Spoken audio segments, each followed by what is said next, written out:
Welcome to the podcast. If you'd like to listen to an ad-free version of this episode and all of our episodes, then search True Crime Today Premium Plus on Apple Podcasts and press subscribe. That's our premium channel where all of our ad-free and advanced episodes live, all in one place. True Crime Today Premium Plus. Search it on Apple Podcasts and press subscribe. Even try it for 3 days free. You're about to take a deep dive into one of the biggest true crime cases in the universe. Or, at least, on our part of the planet. From the Hidden Killers podcast and True Crime Today. Kitty Menendez was, on the surface, a glamorous and dedicated mother, embodying the ideal of 1980s California wealth. But beneath that polished exterior lay deep struggles, within herself, her marriage, and her family. These unspoken tensions ultimately unraveled in one of the most shocking murders in American history, when her own sons, Lyle and Eric Menendez, shot and killed her and their father, Jose Menendez, in their Beverly Hills mansion. Born as Mary Louise Anderson in Oak Lawn, Illinois, in 1941, Kitty's early life was marked by turmoil. Raised in a middle-class family, she was the youngest of 4 children, but her home life was far from stable. Her father, Charles Anderson, was abusive toward her mother and the children. This environment shaped Kitty's sense of self from an early age, leaving her both emotionally scarred and deeply withdrawn. As her parents' relationship fell apart, she withdrew into herself, becoming isolated and finding it hard to form meaningful connections. Despite this, she had big dreams of escaping that small suburban world, moving toward a more glamorous future. By the time she was a young woman, Kitty had developed into a stunning beauty. In 1962, she was crowned Miss Oak Lawn, a local pageant that seemed to signal a different life, one that was filled with promise and escape from her painful past. It was during this time that she met Jose Menendez, a Cuban immigrant who had fled to the United States in search of a better life. The two were an unlikely pair. Kitty was 2 years older, but they quickly fell in love, with Jose's intense ambition and charm captivating her. The couple married in 1963, despite Jose's family's objections, as they believed he was too young for marriage. Kitty and Jose soon relocated to New York City, where Jose pursued his education and later began his rise in the business world. As Jose's career advanced, Kitty put her own ambitions aside to support him, transitioning from her early work as a school teacher to becoming a full-time homemaker, dedicated to raising their 2 sons, Lyle and Eric. Kitty's role in the family was complex. To outsiders, she appeared as the doting mother, fiercely protective of her children, and deeply supportive of Jose's success. But behind closed doors, the marriage was strained. Jose was a man of immense ambition, and with that came a controlling nature. He demanded a lot from Kitty, and she became increasingly despondent as his attention wandered elsewhere, including into the arms of other women. Jose's infidelity, which spanned years, pushed Kitty into a deep depression. She became increasingly dependent on drugs and alcohol, often using substances to numb her pain. According to reports from friends and family, Kitty attempted suicide multiple times, devastated by Jose's affairs and the erosion of the life she had once dreamed of. As the cracks in the marriage deepened, so did the dysfunction within the family. Kitty's relationship with her sons grew more complicated as Lyle and Eric entered adolescence. Friends and family have described Kitty as a mother who spoiled her children, but she was also strict and controlling in her own ways. While Jose was often absent due to his work, Kitty maintained a strong grip on the boys' lives, enforcing her own rules and expectations. As her mental health deteriorated, her son's resentment grew. The full extent of the family's dysfunction didn't come to light until after the murders. In the trials of Lyle and Eric, shocking allegations emerged about the abuse they claimed to have suffered at the hands of both of their parents. According to Lyle's testimony, Kitty had been emotionally and physically abusive. He accused her of psychological torment, alleging that she would throw away his belongings in fits of rage, kick him, and drag him by his hair to his room. These accusations painted a stark contrast to the image of the devoted mother that many had assumed her to be. More disturbingly, Lyle also claimed that his mother had sexually abused him, beginning when he was around 11 years old.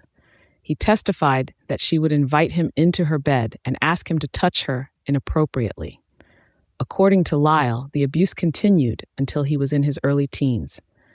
While these claims were never proven, they became a central part of the defense during the brothers' trials, where they argued that the years of abuse led them to kill their parents in an act of self-defense.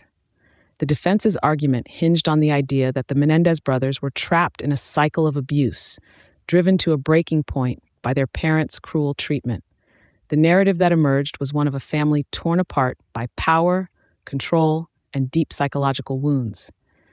While Jose was often portrayed as the primary abuser, the allegations against Kitty highlighted her role in what some saw as a toxic and destructive family dynamic. As the trial progressed, the public's perception of Kitty shifted. Initially viewed as a victim of her son's brutal actions, the courtroom revelations complicated her legacy. Friends and family members, including her brother Brian Anderson, spoke to the press, describing Kitty as a woman who had once been full of life and promise, but who had lost herself in the pressures of her marriage and motherhood. Her brother, in particular, expressed his disbelief at the abuse allegations, emphasizing that while the marriage may have been fraught, he couldn't reconcile the woman he knew with the monster that was being described in the courtroom. The abuse allegations were further complicated by testimony from Eric and Lyle's cousin, Diane Vandermolen, who claimed that Lyle had confided in her about being molested by Jose when he was just 8 years old. According to Diane, she brought this information to Kitty, who reacted coldly and took Lyle back to his room without addressing the issue. This testimony suggested that Kitty may have been aware of the abuse and either ignored it or was complicit in covering it up. Despite the shocking nature of these allegations, the defense was unable to convince the jury. In the brothers' first trial, the jury was deadlocked, resulting in a mistrial. However, in their retrial, the focus on the alleged abuse was significantly reduced, and the brothers were ultimately convicted of first-degree murder in 1996. The conviction solidified the narrative of Kitty as both a victim and, in some ways, a perpetrator of the tragedy that befell her family. She was a woman whose dreams and ambitions had been slowly eroded by a toxic marriage and the pressures of maintaining an image of perfection. Kitty's struggles with mental health and addiction, coupled with the control exerted by Jose, created an environment in which both she and her sons were trapped in a cycle of dysfunction. Kitty Menendez's legacy is a complex one. She was not just the glamorous housewife that she appeared to be, nor was she solely a victim of her son's violence. She was a woman shaped by a difficult childhood, a troubled marriage, and the immense pressures of motherhood. In many ways, Kitty's story is one of lost potential, a woman who might have lived a very different life if not for the circumstances that ultimately consumed her. In the years since her death, Kitty has been portrayed in numerous films and TV shows, each offering a slightly different perspective on who she was and what role she played in the family's tragic end. Actress Chloe Sevigny, who portrayed Kitty in the Netflix series Monsters, described her as a woman caught in the cycle of abuse, trying to maintain a facade of control even as her world crumbled around her. It's a portrayal that attempts to bring nuance to a figure who has often been overshadowed by the violence of her son's actions. Kitty Menendez may forever be remembered as the mother whose sons murdered her in cold blood, but the full story of who she was is much more complicated. She was a woman who suffered, who made mistakes, and who, in the end, was caught in a family tragedy that spiraled out of control. The legacy of that tragedy continues to captivate the public as we try to understand how a seemingly perfect life could have gone so terribly wrong.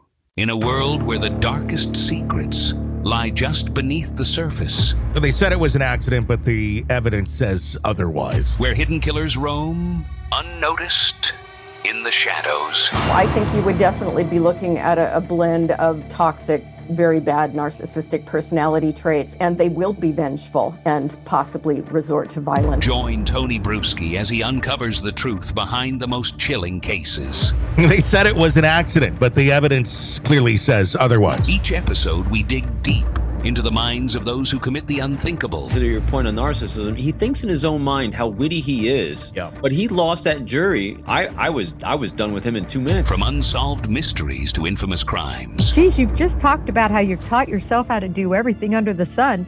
I bet you did a YouTube video, how to best kill somebody with a knife. Hidden Killers with Tony Bruschi takes you where few dare to go. How does someone with such a dark secret go unnoticed for so long? With multiple new episodes every single day. We're not just telling stories, we're seeking justice. Listen now on Apple Podcasts or wherever you get your podcasts. Just search for Hidden Killers with Tony Bruschi.